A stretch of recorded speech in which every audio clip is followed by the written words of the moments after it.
राजस्थान के सियासी रण को जीतने के लिए पीएम मोदी राजस्थान के ताबड़तोड़ दौरे कर रहे हैं। कल पीएम मोदी अजमेर के पुष्कर आ रहे हैं। पीएम मोदी इस रैली से नागौर और अजमेर लोकसभा को साधेंगे। आइए इस रिपोर्ट में देखते हैं।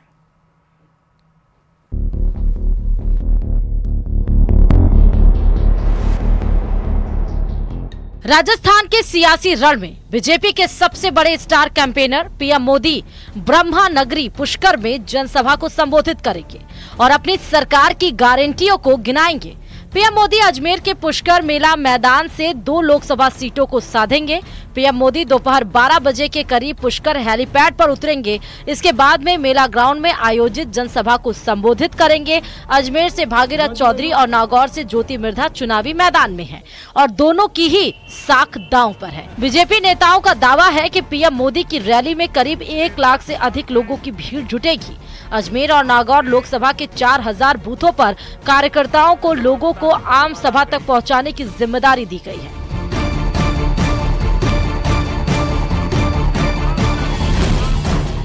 लगभग 1 लाख लोग पार्टिसिपेट करने वाले हैं। जैसा जोश दोनों लोकसभाओं में है, मुझे लगता है कि पुष्कर में ऐतिहासिक सभा ये होने वाली है और माननीय प्रधानमंत्री जी यहां से संकल्प भारतीय जनता पार्टी को दिलाएंगे, भारतीय जनता पार्टी के कार्यकर्ताओं को दिलाएंगे कि हम लोग 25 के 25 सीटें 5 लाख के मार्जिन से जीत कर जाएं। नागौर सीट पर इस बार कड़ा मुकाबला देखने को मिल सकता है, जहां एक तरफ कांग्रेस से बीजेपी में आई ज्योति मिर्धा को मैदान में उतारा है, तो वहीं इंडिया गठबंधन से आरएलपी से हनुमान बेनीवाल दूसरी बार किस्मत आजमा रहे हैं। 2019 के लोकसभा चुनाव में हनुमान बेनीवाल की पार्टी आरएलपी का बीजेपी के साथ गठबंधन था। इस बार बेनीवाल की पार्टी इंडिया गठबंधन का हिस्सा है। अजमेर में बीजेपी प्रत्याशी भागीरथ चौधरी का कांग्रेस के रामचंद्र चौधरी से मुकाबला है, जहां इस बार अच्छी चुनावी फाइट देखने को मिल सकती है। चुनाव की तारीखों के ऐलान के बाद पीएम मोदी राजस्थान के ताबड़तोड़ दौरे कर रहे हैं। कोटपुतली और चुरू में चुनावी जनसभा को संबोधित कर चुके हैं।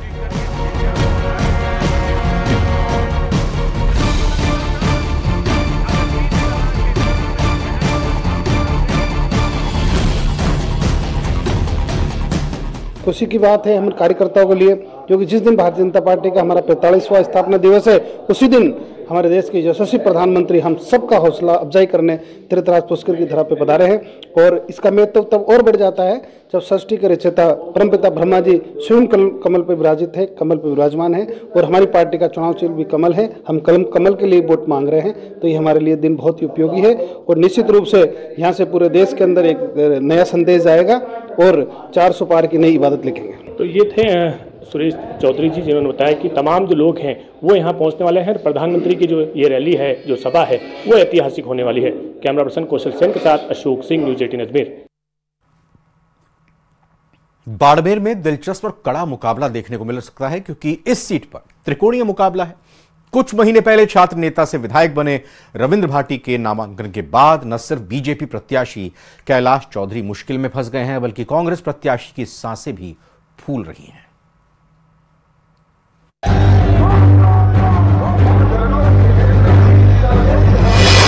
राजस्थान की बाड़मेर बनी हॉट सीट।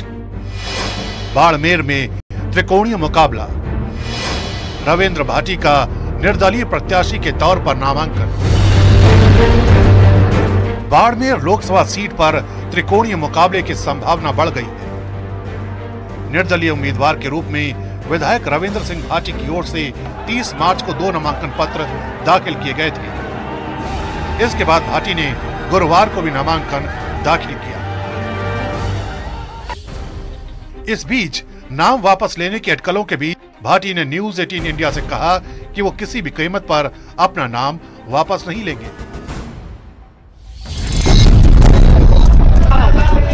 लेकिन बाड़मेर में मैच एक तरफा नहीं है। एक दिन पहले कांग्रेस उम्मीदवार उम्मेद राम की नामांकन रैली में भी भीड़ कम नहीं थी। उम्मेद राम हनुमान बेनीवाल की पार्टी आरएलपी से कांग्रेस में शामिल हुए थे। कांग्रेस ने बाड़मेर से टिकट दिया, लेकिन भाटी के नामांकन से ज्यादा मुश्किल में नजर आ रहे हैं बीजेपी प्रत्याशी और केंद्रीय मंत्री कैलाश चौधरी। वजह है भाटी के नामांकन से परंपरागत राजपूत वोट और मोदी से प्रभावित युवा और महिला वोट बैंक में सेंध का खतरा। चौधरी का कहना है कि आखिर में वोट मोदी के नाम पर ही पड़ेगा। राजस्थान में 25 सीट में बीजेपी के सामने सबसे बड़ी चुनौती बाड़मेर में ही है। भाटी के समर्थक भाटी को मारवाड़ का मोदी कहते हैं। सोशल मीडिया पर काफी पॉपुलर है। महज 26 साल की उम्र में 3 महीने पहले बाड़मेर के शिव से भाटी निर्दलीय विधायक चुने गए। भाटी तब बीजेपी में थे, टिकट नहीं दिया तो बागी हो गए। बाड़मेर में 2014 में ही ऐसे हालात बने थे। तब बीजेपी से बगावत कर केंद्रीय मंत्री रहे जसवंत सिंह ने निर्दलीय ताल ठोकी थी।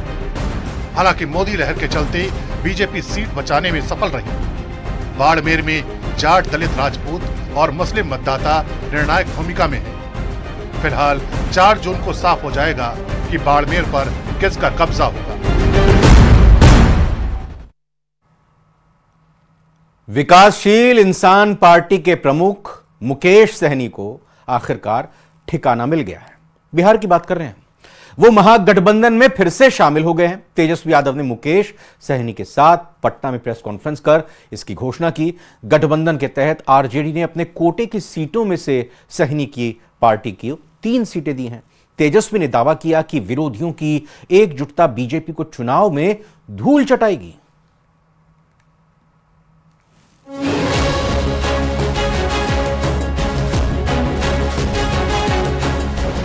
वीआईपी यानी विकासशील इंसान पार्टी शुक्रवार को महागठबंधन का हिस्सा बन गई। आरजेडी नेता और पूर्व डिप्टी सीएम तेजस्वी यादव ने पटना आरजेडी दफ्तर में इसकी घोषणा करते हुए महागठबंधन में सहनी का स्वागत कर लोकसभा चुनाव में वीआईपी को आरजेडी कोटे की 3 सीटें देने का ऐलान भी किया।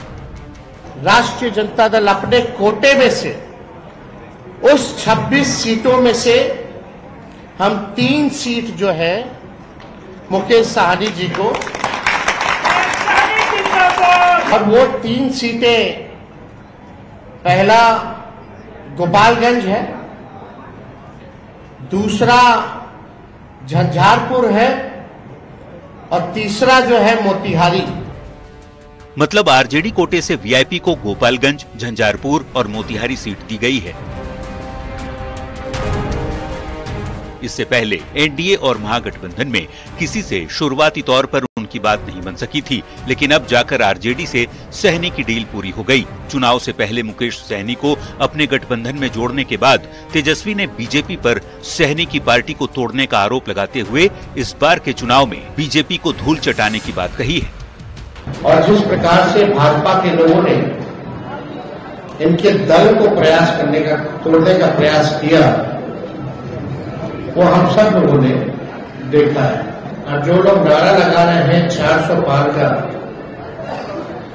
इस बार बिहार की धरती उनको धूल चटाने का काम करेगी। मुकेश सहनी के आने के बाद अब इंडिया अलायंस में सीट शेयरिंग का फॉर्मूला भी बदल गया है।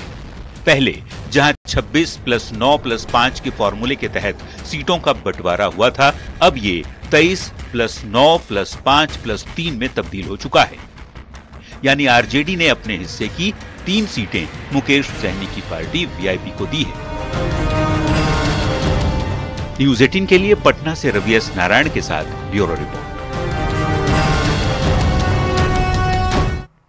कांग्रेस ने आज लोकसभा चुनाव 2024 के लिए अपना घोषणा पत्र जारी कर दिया, जिसे न्याय पत्र का नाम दिया गया। यह मैनिफेस्टो 5 न्याय और 25 गारंटी पर आधारित है। पार्टी अध्यक्ष मल्लिकार्जुन खड़गे और पूर्व अध्यक्ष सोनिया गांधी और राहुल गांधी ने कांग्रेस मुख्यालय में घोषणा पत्र जारी किया। इसके अगले दिन जयपुर और हैदराबाद में जनसभाएं आयोजित की जाएंगी, जिनमें पार्टी के शीर्ष नेता शामिल होंगे।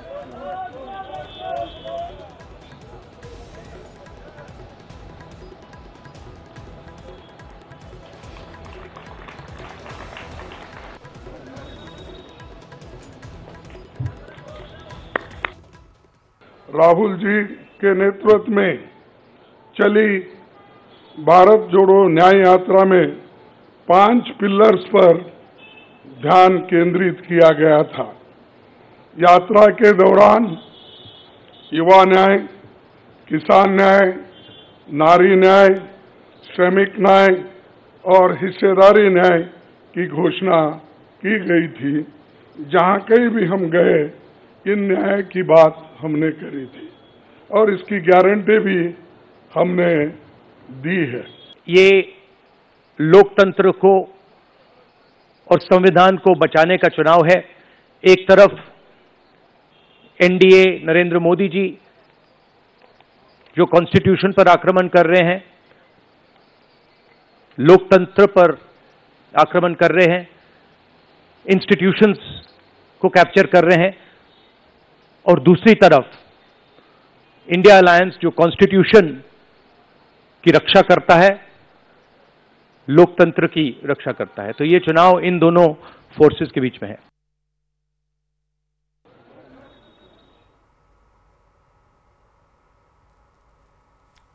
तो कांग्रेस ने 25 गारंटियां दी हैं, 5 श्रेणियों पर फोकस रखा है और आज बाकायदा इस घोषणा पत्र को जारी करने के साथ ही यह भी कहा गया कि कल अलग अलग देश के हिस्सों मुख्य तौर पर हैदराबाद और जयपुर में जनसभाएं होंगी। तो अब देखना यह है कि जो वर्ग जिन पर फोकस कांग्रेस का है, ग्राफिक्स के जरिए आप देख भी सकते हैं, किसान, बुजुर्ग, महिला, युवा, मजदूर, व्यापारी, सैनिक, इन पर फोकस है। इस वर्ग पर 25 कुल मिलाकर कांग्रेस की गारंटीज हैं। ये देखिए, पहले नौकरी पक्की, भर्ती का भरोसा, पेपर लीक से मुक्ति, गिग इकोनॉमी में सामाजिक सुरक्षा, युवा रोशनी, इसी तरह से कुल 25 गारंटी का वादा कांग्रेस की तरफ से अपने इस घोषणा पत्र में रखा गया है। महालक्ष्मी योजना, आधी आबादी, पूरा हक, शक्ति का सम्मान, अधिकार मैत्री, सावित्रीबाई फुले हॉस्टल, ये कांग्रेस का नारी न्याय है, जिसके अंतर्गत ये चीज़ें सुनिश्चित करने की अगर कांग्रेस की सरकार समर्थन की आती है तो वो करेंगे।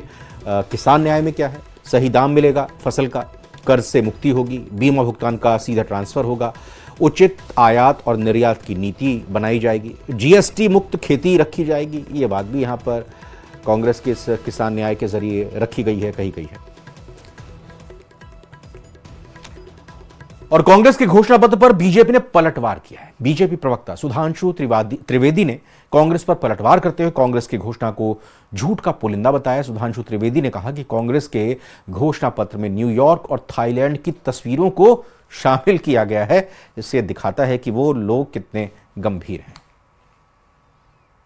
कांग्रेस को हाथ में सत्ता मिली थी तो एक सुई भी नहीं बनती थी देश में, यही बोला था ना आप सबने। और ये तो उनका बड़ा चिर परिचित डायलॉग रहा है, और हमने रॉकेट बना दिया। वैसे पहली बार इंटरमीडिएट रेंज बैलिस्टिक मिसाइल तो हमारे जमाने में बनी है, ब्रह्मोस, मगर कोई बात नहीं, रॉकेट बनता था।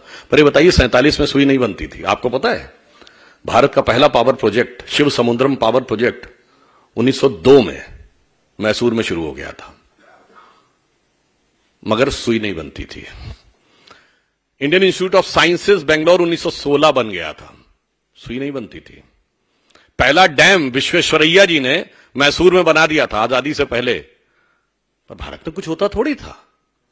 मिंटो आई हॉस्पिटल बन गया था बेंगलोर में, भारत का पहला नहीं दुनिया का पहला। इससे पहले हॉस्पिटल्स में आई डिपार्टमेंट होता था, मगर आई हॉस्पिटल पहला बना था। कुछ होता थोड़ी था भारत में। अच्छा ये बताइए, सीवी रमन को नोबेल प्राइज मिल गया था 1930 में, मगर सारे पढ़ने के संस्थान तो नेहरू जी ने खोले थे। हमारे सैनिकों ने बलिदान देकर जो जो इलाके कब्जे में किए, और इनकी विदेश नीति क्या रही कि पंजाब गया, कश्मीर गया, आधा आधा चला गया, और चला बंगाल गया, और चीन के हाथों मानसरोवर का हवा ऊंचा भाल गया। इसलिए जिन्होंने भारत की सांस्कृतिक गौरव के साथ कभी न्याय नहीं किया, जिन्होंने भारत की सामाजिक समरसता के साथ न्याय नहीं किया, जिन्होंने भारत की योग्यता के साथ कभी न्याय नहीं किया, वो जब भेष बदल कर आकर आज ये कहने का प्रयास करते हैं तो भारत की जनता पूरी तरीके से आश्वस्त है। और मजे की बात, विदेशी फोटो लगाते हैं। महासंग्राम 2024 में फिलहाल इतने ही। आप बने रहिए न्यूज़ 18 राजस्थान के साथ।